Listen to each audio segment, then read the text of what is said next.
आज हम लोग पाठ्यक्रम में राजेंद्र यादव द्वारा रचित उपन्यास जो है उसमें समझने का प्रयास करेंगे कि क्या नारी ही नारी के कष्टों का कारण बन जाती है। इसको हम लोग आज समझने का प्रयास करेंगे।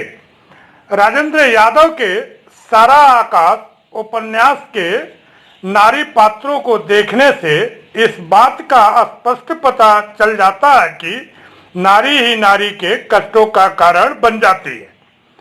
नारी के जीवन को असहाय और नारकीय बनाने में नारी ही सबसे महत्वपूर्ण भूमिका निभाती है।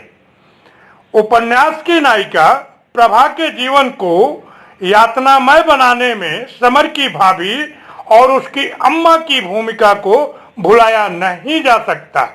भाभी और अम्मा के व्यवहार रूपी तुषारापात ने प्रभा के जीवन की हरी भरी वाटिका को नष्ट कर दिया है।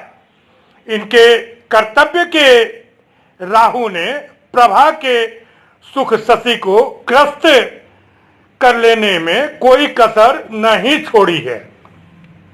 प्रभा के जीवन के प्रभात पर उसकी भाभी विष वर्षाऊ मेघ बनकर छा जाती है।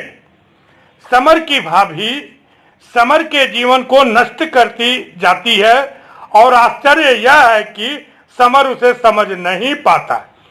समर के दाम्पत्य जीवन को उसकी भाभी विष बूंद देती जाती है और समर अपनी पत्नी की परेशानियों से आनंदित होता रहता है। प्रभा की तारीफ उसकी शिक्षा, सौंदर्य, व्यवहार एवं उसकी अनपढ़ भाभी के कलेजे में सालते रहते हैं। उसे ऐसा लगता है जैसे प्रभा के समक्ष उसका व्यक्तित्व उस घर में बौना होकर रह जाएगा। अपने पति के मुख से प्रभा के खाना बनाने की तारीफ वह सहन नहीं कर पाती है।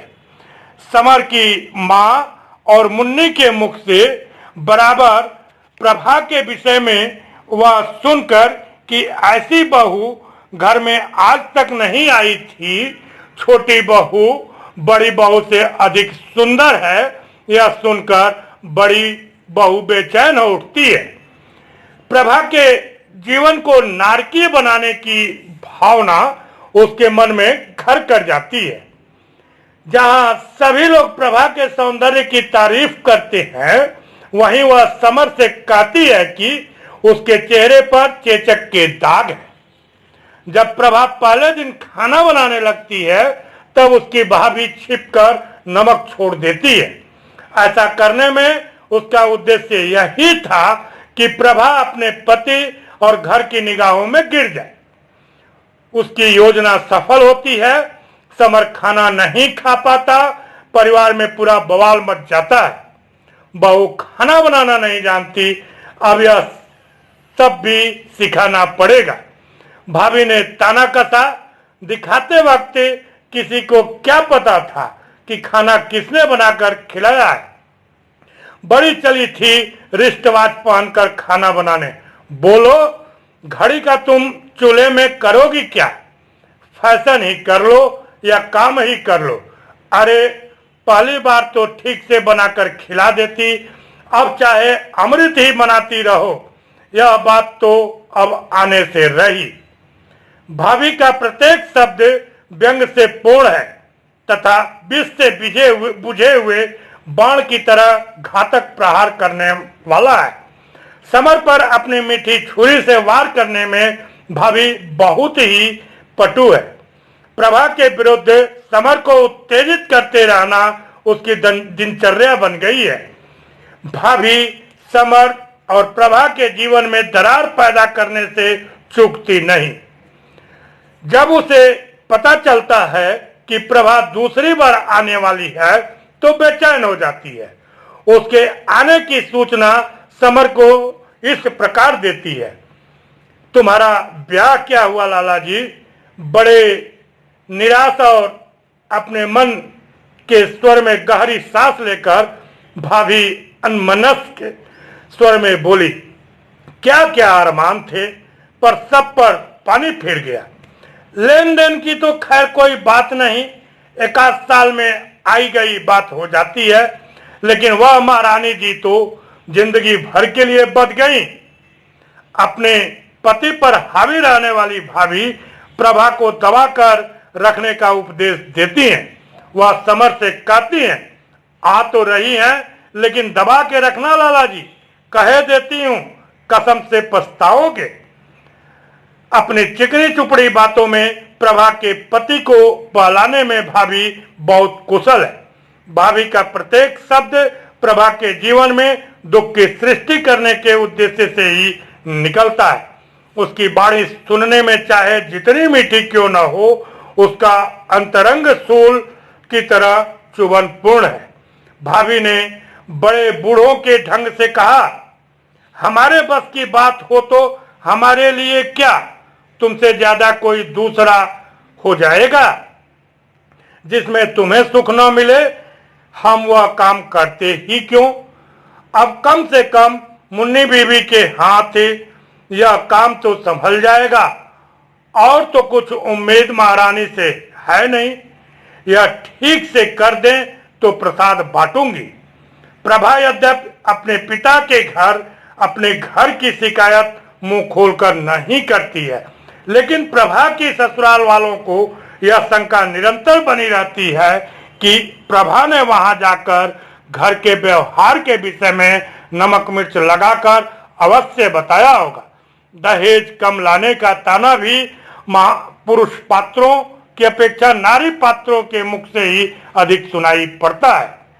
भाभी के पिता ने चाहे कुछ दिया हो या नहीं, लेकिन प्रभा के परिवार पर उपदेशात्मक भाषण करने में भाभी नहीं चूकती। अपने खर्च करने के लिए तो अवसर की कल्पना से ही कतरा जाती हैं। प्रभा के परिवार के विषय में समर से किया गया कथन कितना व्यंग्यपूर्ण है। देखिए, आग लगे ऐसे रुपये में, अरे हाँ, कोई छाती पर रख के तो ले नहीं जावे। शादी विवाह में आदमी दिल खोल कर खर्च नहीं करे तो किस काम का वह रुपया। यही तो दो चार मौके हुए।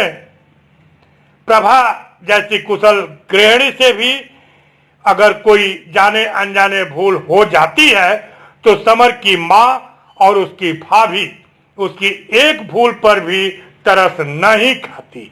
इनकी जिह्वा कमान से व्यंग बाणों की वर्षा होने लगती है।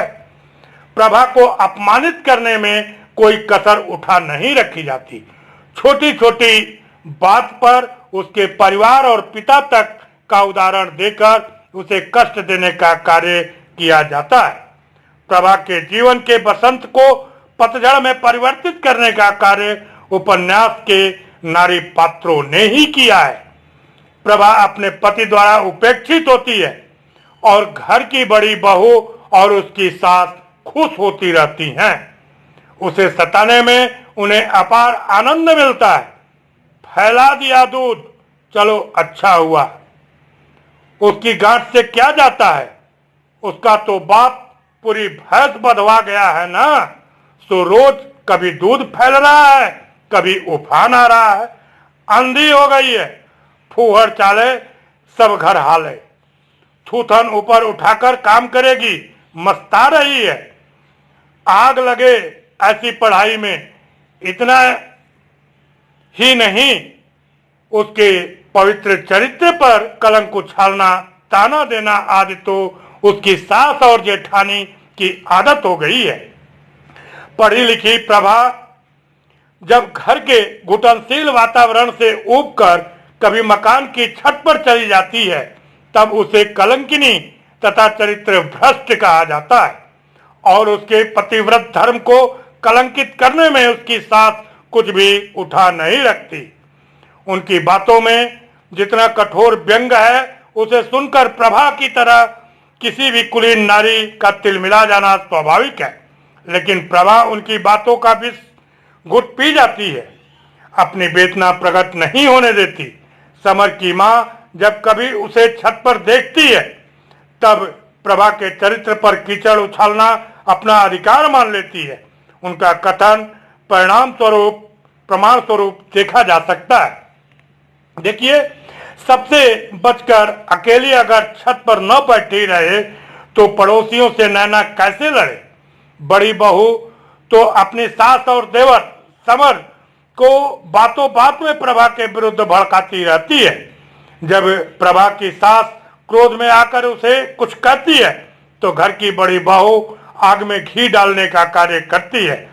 लो अम्मा जी, तुम क्यों अपना खून जलाओ। इस पर सास जी कहती हैं, खून न जलाऊं तो क्या करूं, इन्हीं लक्षणों के मारे खत्म देखता तक नहीं और बहू को चढ़ी है जवानी। अच्छी आफत गले पड़ी है, मरती भी तो नहीं कि पाप कटे। गरम दूध मरा, न निगलने का न उगलने का। जिंदगी खराब हुई जा रही है लड़के की। समर स्वयं यह स्वीकार करता है कि उसने अपनी भाभी के बहकावे में आकर ही प्रभा के साथ ऐसा व्यवहार किया जिसे सोचकर गर्दन झुक जाती है। घर की बड़ी बहू समर की भाभी कभी यह नहीं चाहती कि प्रभा का पति उससे प्रेम करे, प्रेम से बातें करे और पति का सुख प्रदान करे। जब समर और प्रभा एक दूसरे के करीब आ जाते हैं, प्रेम भरी बातें करने लगते हैं, तब भाभी के कलेजे पर सांप लौटने लगता है। भाभी का यह कथन ऊपर जो हम लोग बातें की हैं उसको प्रमाणित करता है। दोनों अब तो आपस में बोलने लगे। प्रभा की तरह मुन्नी तथा किरण के कष्टों का कारण क्रमशः मुन्नी की सास तथा उसके पति की रखैल एवं किरण की सास है। मुन्नी सास के अत्याचार को किसी तरह सह तो लेती है पर किसी से कह नहीं पाती। मायके में उसका बिलक बिलक कर रोना तथा ससुराल से करुणापूर्ण पत्र भेजना उसके जीवन के दुर्भाग्य के परोक्ष कारण ही तो कहे जाएंगे।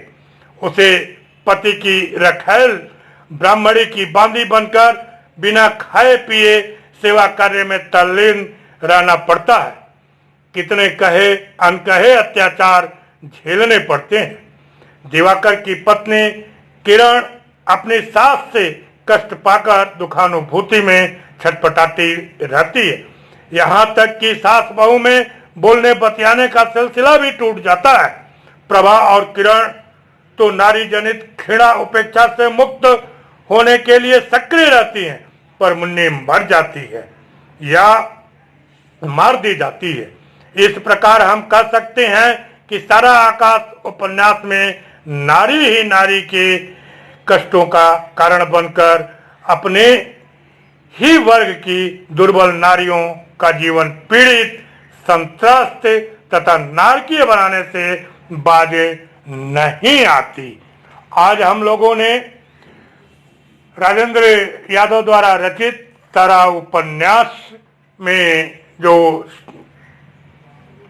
नारी ही नारी के कष्टों का कारण बन जाती है इस पर विचार किया और आज के लिए बस इतना ही।